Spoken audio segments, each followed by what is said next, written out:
Hi everyone, welcome. I have had a busy morning and I am racing against time, but here I am on Indian Standard Time. Indians are known to be late and everything is ish. So 12-ish, 1-ish, so that's me.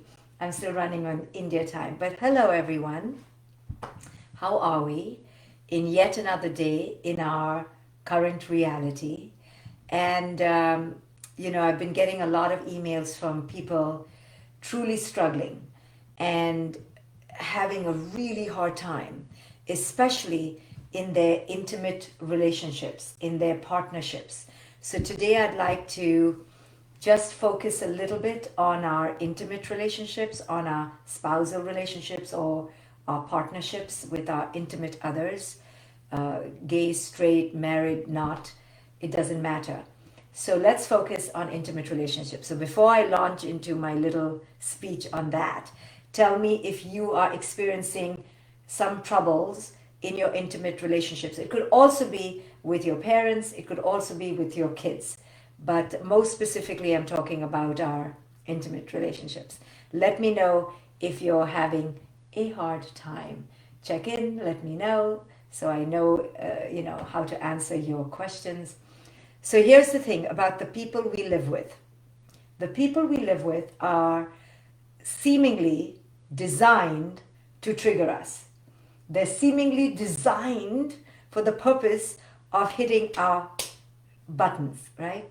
Especially our children and our partners. But I want to offer you a different framework. And I'm sure you know this already, but I'm just here to highlight this. A different framework to look at these triggering children and partners and parents is to understand that they would not trigger us if the trigger didn't exist within already. Every trigger on the outside is not the trigger on the outside. Yes, it's not the trigger on the outside. It's not the chocolate cake. It's not the glass of wine. It's something inside, damn it. It's an inner crater, wound, hole, HOLE, waiting to be filled. When the hole doesn't get filled, trigger, bomb. Plain and simple. So the trigger and bomb only occurs because there's an inner hole inside. This is the premise of my work. I have a wonderful course on relationships called Free to Be. You can take it off my website. It's half off right now. And it goes into this whole concept of there's no trigger on the outside. The trigger is always on the inside. So with our spousal relationships or our intimate partnerships, especially, these holes get unfilled almost every day. Because the problem is we're looking to the other to fill the damn hole. We got married for the other to fill the hole. Why else would we get married? We had children to fill the hole. So we could talk about ourselves in glorious ways on Facebook and share the trophies our children won with all our friends and finally feel worthy. We had children to feel worthy. We got married to feel worthy. We enter relationships to feel worthy. We wear the ring. Look, I'm taken. Look, I'm so worthy. Right? I don't wear rings. I never wore rings and I'm not married anymore. But we did all this da da da da, had the wedding day, right, with the flowers and the gown. Why did we do this? So we could be worthy. We could check it and fit in and fill in the box. Now, here's the problem. Our partners, they had the same agenda. They also married us to feel worthy. But they didn't tell us this secret agenda. You see, this is the thing with the courtship. We're like, I love you so much. I have no needs. My only need is to love you. And the other fool says the same thing. I only am with you because I love you so much and have so much love to give. And then we continue the lie with our children. Oh, child, I had you because I have so much love to give. And the foolish child looks at us with so much trust. Thank you so much. for loving me, because I have come here to get your love. I hope you know that, right? I'm not coming here to fill your cup. Like, don't think I'm here to fill your cup. So each one is like, you know, each one is lying to the other. I am here to give. The parent is saying to the child, I'm here to give you, child. And the spouse is saying that to each other too, right? We're here to give you. So then the first 6 months are spent in this reverie of you give me and I'll give you. And we're so loving because we only have love to give, right? So then let's move in together and let's play house. Okay, I'll be the mommy, you be the daddy, and we live together like our parents did, but we'll do a better job and we're going to play house. We'll cook, we'll have a little kitchen, and we are literally, we don't realize it, but we're playing house, okay? Playing house. But then, after 6 months or a year, then the real truth comes out. And suddenly, this other person who you thought was going to give you starts asking for things, right? And you're doing the same thing. And they're looking at you and going, I thought you were going to be my loving mother. And the other one's like, no, I thought you were going to be the loving father. And then suddenly you realize, what? You need something from me? You are expecting something from me? And now you're upset that I'm not giving it? I didn't sign on to this to give you something that you needed. I thought you were going to give me. And the other one is like, I thought you were going to give me. You told me you have love to give. And you're like, so soon the train leaves the track. Same with us as parents. We fool the kid to think that we're giving. Soon the kid is going like, what? I'm supposed to give you trophies and medals and praise, and I'm supposed to get the A grade for you? Mom, you told me you had me because you loved me. You wanted to give me. Now all I'm doing is I'm giving you. What the hell? Right? So the facade burns away.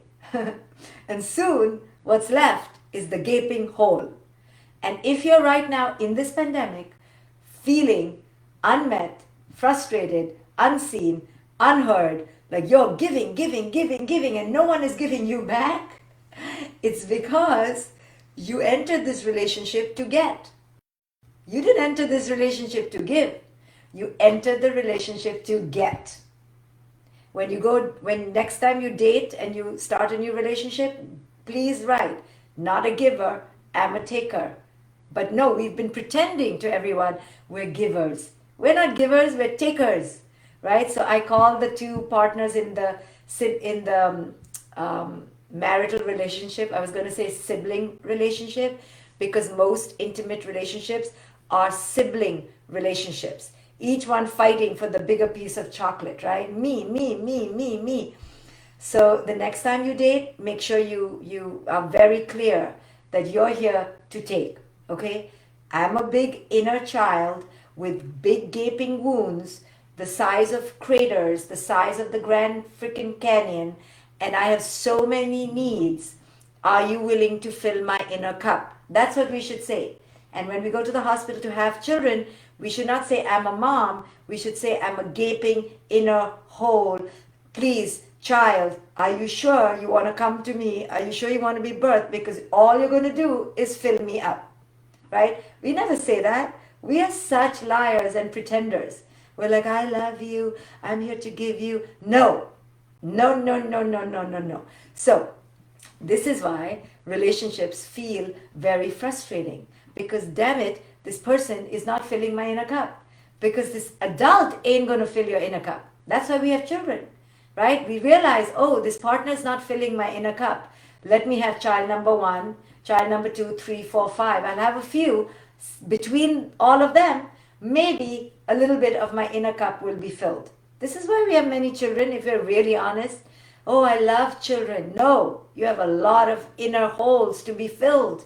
And you're hoping in the dozen, somebody is going to fill this, somebody's going to fill that, and then you'll be feeling a little bit, oh, I'm worthy, right? So in our intimate relationships, please understand that as much as the other one is not meeting your needs, you also lied, you entered deception, you said you'd love them through thick and thin, but you didn't really mean that. You didn't really mean you love them when they're sitting on the couch not helping. You didn't really mean that you didn't say all that. You're like, I didn't vow all that. I just vowed not to kill you and to love you till you died of natural causes. That's it. But in truth, we realize that the relationship becomes one ending volley of you didn't see me, you didn't see me, you didn't meet my needs, you didn't read my mind, you didn't fill my heart, right? So if you're going through this in this pandemic, this is not the right time to divorce, okay? Like you can't go anywhere. So you can't initiate divorce. Do not try to initiate divorce, right? The other day somebody wrote to me and said, it just came out of my mouth. I just told my husband, I think I'm going to divorce you when this is over. Can you please help me? I'm like, oh my God, take those words, put them back. Okay, this is not the time to divorce, guys. At this time, we have to save our money and save our energy because already we're managing the freaking COVID. Okay, so this is not the time to amp up your problems. I'm doing this talk to help you calm down. If you're having these needs, don't pounce on your partner. Your partner inside is a child. Your partner inside at best is a toddler. Okay, at best is a teenager. Okay, nobody is chronologically older than a teenager emotionally, unless they have been doing inner work, which is no one, for a long time, which is no one. Okay, so unless your partner has been on a meditative journey, okay, for at least a decade, they are probably at best teenagers emotionally. Right now in the pandemic, whatever they were emotionally, now take away 5 years. Okay, they're even less emotionally. Okay, now you have a toddler, infant at your hands who is panicking, nervous, cannot cope, eating all the time, finishing all the food, not doing laundry, not helping you out. Or if it's the woman typically doing all the work, they're bitching, complaining, nagging, whining, and you, the man, perhaps stereotypically, are going, why are you in such a bad mood?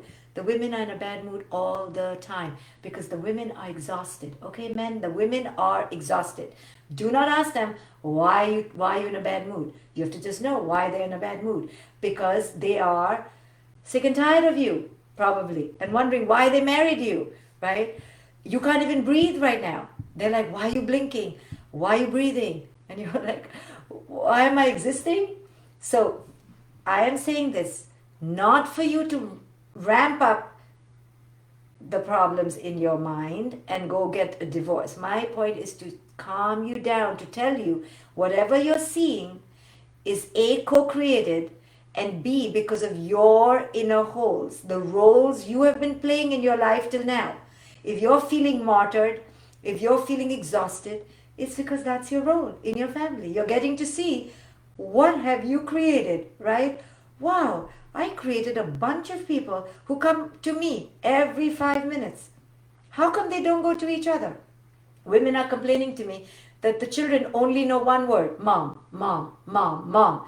So I tell the women, I understand, but you've done a little bit of co-creation. You have created this dependency and this need, okay? Or if you're the mediator, like your children and your partner don't know how to talk to each other, they only go through you, you've created that. So this is a wonderful opportunity to see why you've co-created your current reality. And you've co-created it because you are operating from inner holes that show up in your roles, right? So this is not the time to get a divorce. This is the time to take one of my courses, maybe, if you want, or to introspect as to what are my holes that have made me create these roles that have created my current reality. What was I thinking? How have I done this to myself?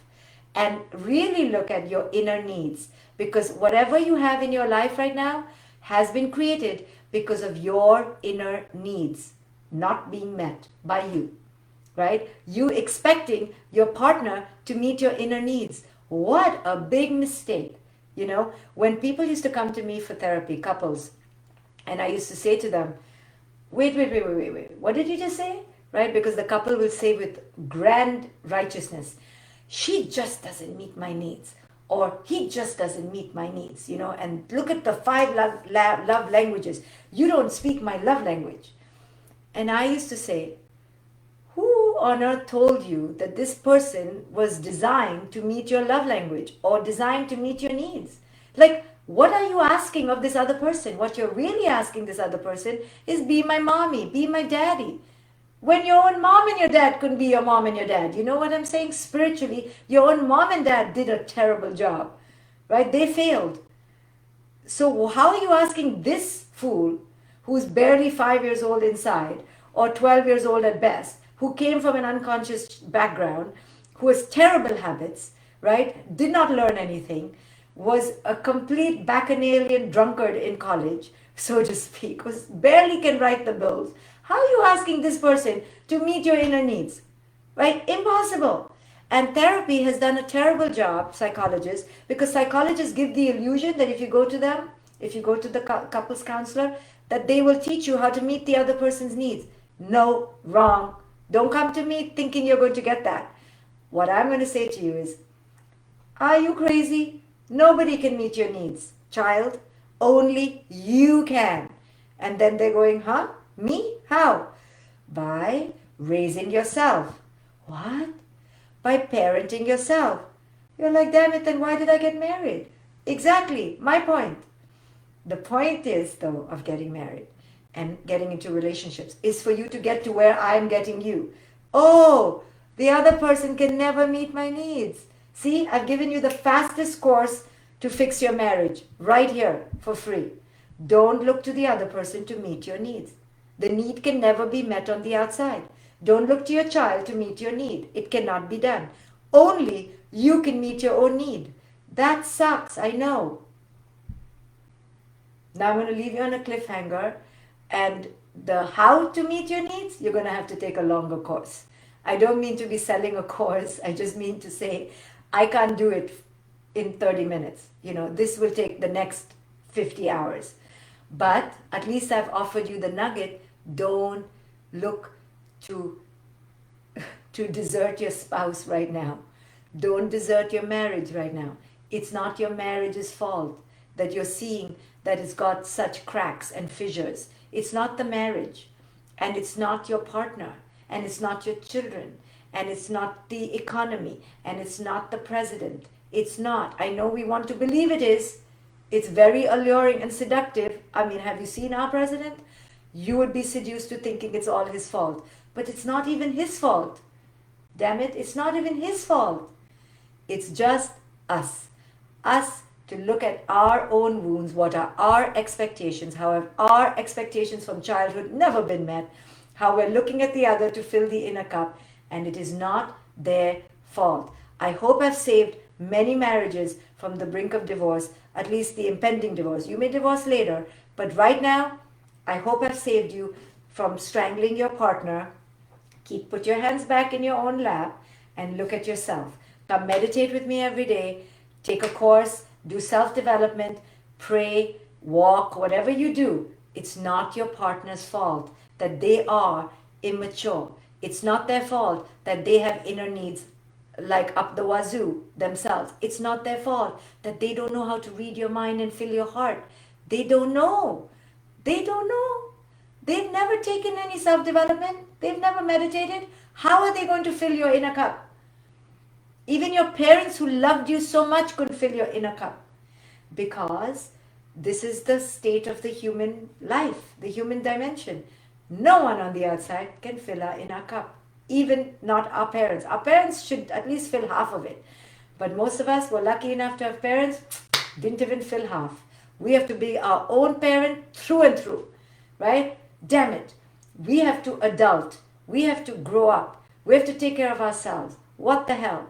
Yes, you do. But the good thing from learning this is maybe you will fill your child's inner cup a little bit.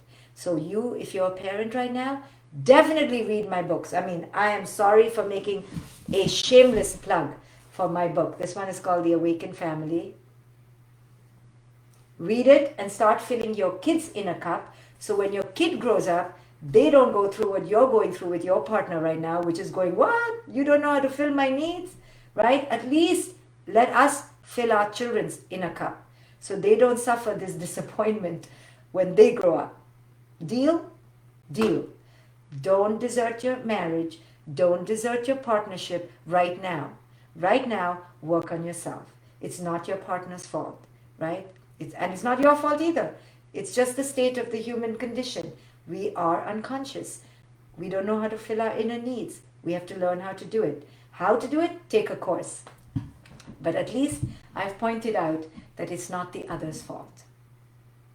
Okay, guys, I'm going to go meditate. What am I going to do? Oh, I have lots of other things to do before I meditate with my other group. Typically, after I do this talk, I go meditate, but today I have other things to do. So I meditate every single day. Today I will be meditating at 2:15 Eastern at this other group, facebook.com/groups/get superpowered. If you want to learn how to walk this path of inner enlightenment, come meditate with me. That is basics, the basics, the basics. You have to learn to meditate. You have to. And I do it for free. I teach it for free every day at facebook.com/groups/get superpowered. Okay, guys, I saved your relationship today. Bye-bye. See you tomorrow.